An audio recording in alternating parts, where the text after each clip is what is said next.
All right, well, today is day 18, 17, 18. That's where I'm at. Don't know what day it is.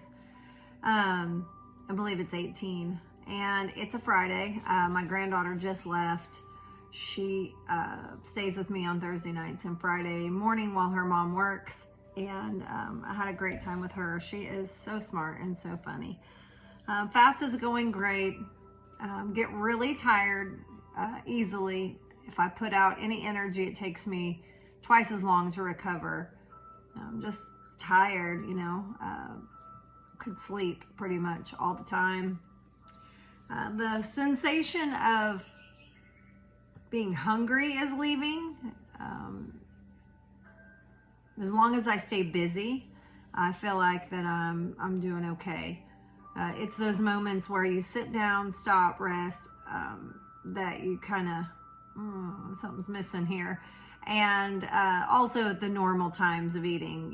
I'm not a breakfast eater, so I never have eaten breakfast, but supper especially, come home from church, come home from work, that's like what, as a woman, that's what I've been geared to for years, is feed the kids, get them bathed, get them to bed.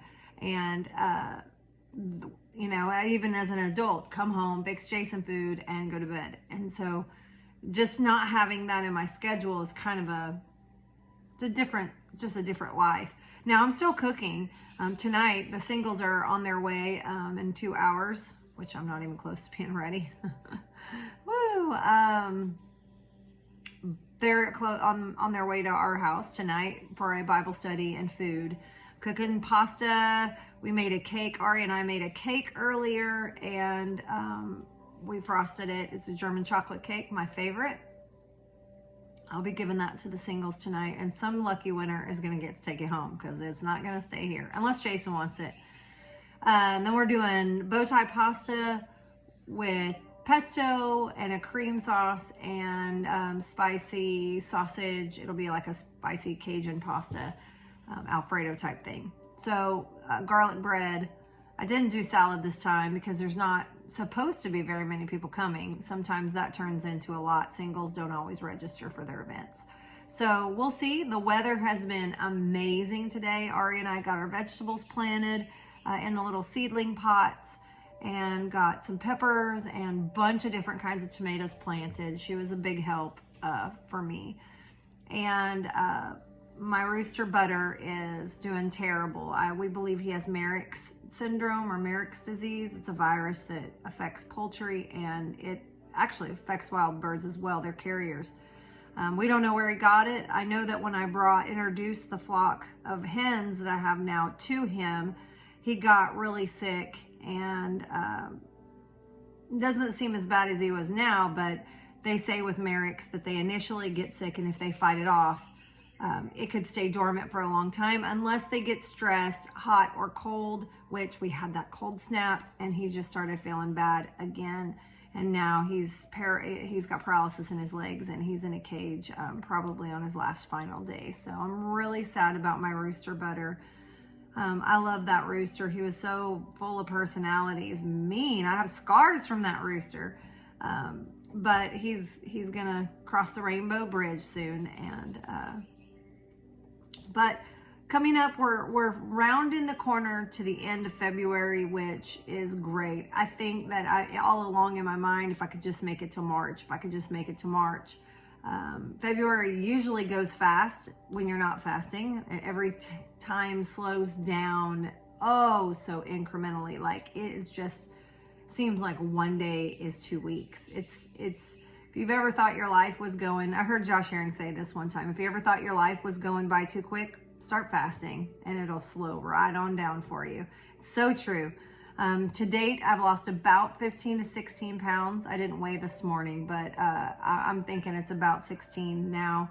I'm just hoping that I can hold on. I plateau a little bit, and I can hold on to the rest of it as the end finishes, as we round the corner. I still have, quite a few days, 22 days to be exact. I'm down pretty substantially, so I don't want to, they say a pound a day, and I can't do 22 pounds. So we'll see.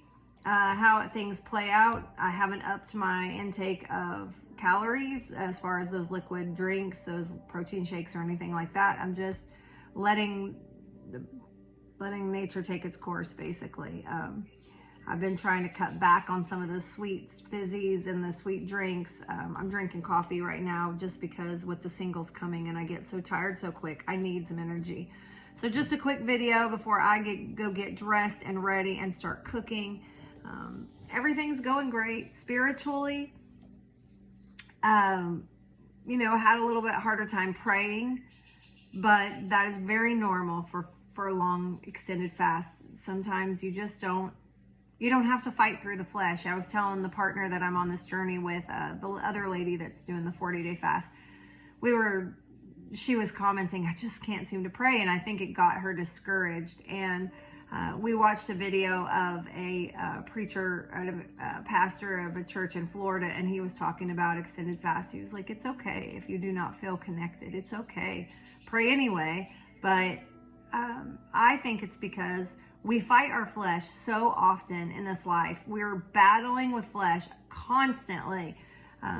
Don't do this, don't do that, don't do this, don't do that. And then sometimes we give in, and sometimes we go ahead and do that thing or eat that chocolate cake or we veg out on social media for 2 or 3 hours, and we are constantly battling with this flesh, what our desire is versus the will of God. And so without having food, our appetite as a distraction and a destructive force in our life, we don't have to push as hard in prayer. You know, they say fasting breaks you down into where you are walking in the Spirit, and I really do believe that.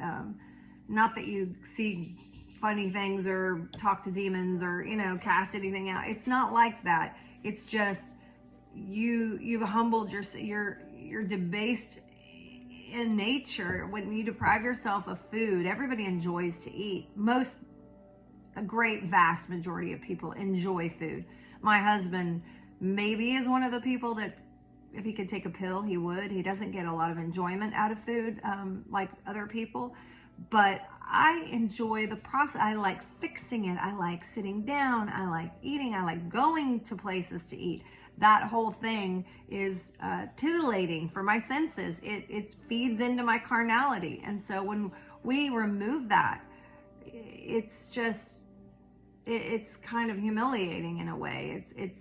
I can't explain it, but it definitely does something for what they call walking in the Spirit. You definitely feel more connected to God. I feel more at peace. I feel more calmness. Maybe I just can't be hyper because I'm tired, but yeah, it's just a different thing. You just can't pray as hard. The breakthroughs don't come as often, and don't seem as turbulent. You know, when I pray through, sometimes, I mean, I could get lost in the Spirit. I could just stand there, want to finally push through that resistance of the flesh and of the spirit, of everything that's opposing a believer in wanting, you know, to be in the Spirit. You don't have to do that when you're fasting. When you're on an extended fast, it's pretty much you're there. And so it's kind of weird for someone who has to push so hard. And we were talking about that today. It's kind of nice to be right there where you can just talk to God and, you know, don't have a lot of energy to do much screaming and wailing and travailing. It's almost, for an intercessor, it's almost a break. I feel the weight of its intercession still, but I just don't have to push so hard to get to a place where feel like God's right next to me.